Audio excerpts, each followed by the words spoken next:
ಇಂದು ಪ್ರತಿಯೊಬ್ಬ ವಿದ್ಯಾರ್ಥಿ ಕೈಯಲ್ಲಿ ಸ್ಮಾರ್ಟ್ಫೋನ್ ಬಂದುಬಿಟ್ಟಿದೆ. ಕೊರೋನಾ ಪರಿಣಾಮದಿಂದ ಸ್ಮಾರ್ಟ್ಫೋನ್ ಸಹವಾಸ ಬೇಡ ಎನ್ನುತ್ತಿದ್ದವರು ಸಹ ಅದರ ಬಳಕೆ ಆರಂಭಿಸಿದ್ದಾರೆ. ಸ್ಮಾರ್ಟ್ಫೋನ್ ಕೈಗೆ ಬಂದ ತಕ್ಷಣ ಯುವಜನತೆ ಅವರಿಗೆ ಅರಿವಿಲ್ಲದೆ ಸಾಕಷ್ಟು ಸಮಯವನ್ನು ಕಳೆಯುವ ಇಂದಿನ ಸೋಷಿಯಲ್ ಮೀಡಿಯಾ, ಸೋಷಿಯಲ್ ಅಪ್ಲಿಕೇಶನ್ಗಳು ಆಕರ್ಷಿಸುತ್ತವೆ.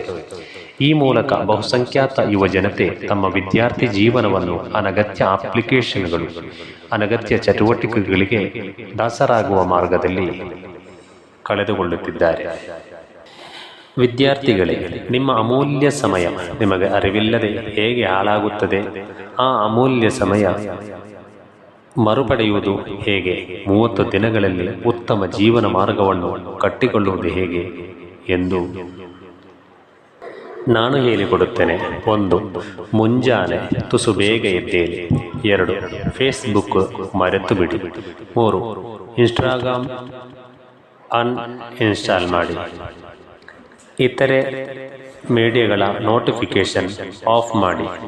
ರಾತ್ರಿ 10-11 ಗಂಟೆ ವೇಳೆಗೆ ಮಲಗಿಕೊಳ್ಳಿ. ವಿದ್ಯಾರ್ಥಿ ನಿಲಯಗಳಲ್ಲಿ ಎದ್ದುಕೊಂಡು ಓದುವವರು ಆಗಾಗ ತಮ್ಮ ತಂದೆ ತಾಯಿಯರಿಗೆ ಕರೆ ಮಾಡಿ ಮಾತನಾಡಿ. ನಿಮ್ಮಿಂದ ಆದಷ್ಟು ಇತರರಿಗೆ ಸಹಾಯ ಮಾಡಿ. ನಿಮಗೆ ಇತರರಿಂದ ಸಹಾಯ ಬೇಕಾದಲ್ಲಿ ಹೆದರದೆ ಕೇಳಿ ಪಡೆಯಿರಿ. ನೆಚ್ಚಿನ ಅಗತ್ಯಗಳನ್ನು ಪೋಷಕರಿಂದ ಕೇಳಿ ಪಡೆಯಿರಿ.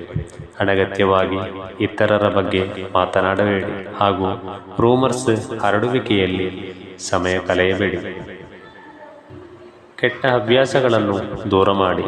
ಕೆಟ್ಟ ಚಟಗಳನ್ನು ಬಿಟ್ಟು ಬಿಡಿ. ಫ್ಯಾಮಿಲಿ ಜೊತೆಗೂ ಸಮಯ ನೀಡಿ. ರಜೆ ದಿನಗಳಲ್ಲಿ ಕೇವಲ ಸ್ನೇಹಿತರೊಂದಿಗೆ ಸಮಯ ಕಳೆಯದೆ ಕುಟುಂಬದವರೊಂದಿಗೆ ಸಮಯ ಕಳೆಯಿರಿ. ಕುಟುಂಬ ಸ್ನೇಹಿತರ ಜೊತೆಗೆ ಇದ್ದಾಗ ಮನಸ್ಸಿಗೆ ಸಂತೃಪ್ತಿಯನ್ನು ನೀಡುತ್ತದೆ. ಪುಸ್ತಕ ಓದುವ ಅಭಿರುಚಿಯನ್ನು ಬೆಳೆಸಿಕೊಳ್ಳಿ.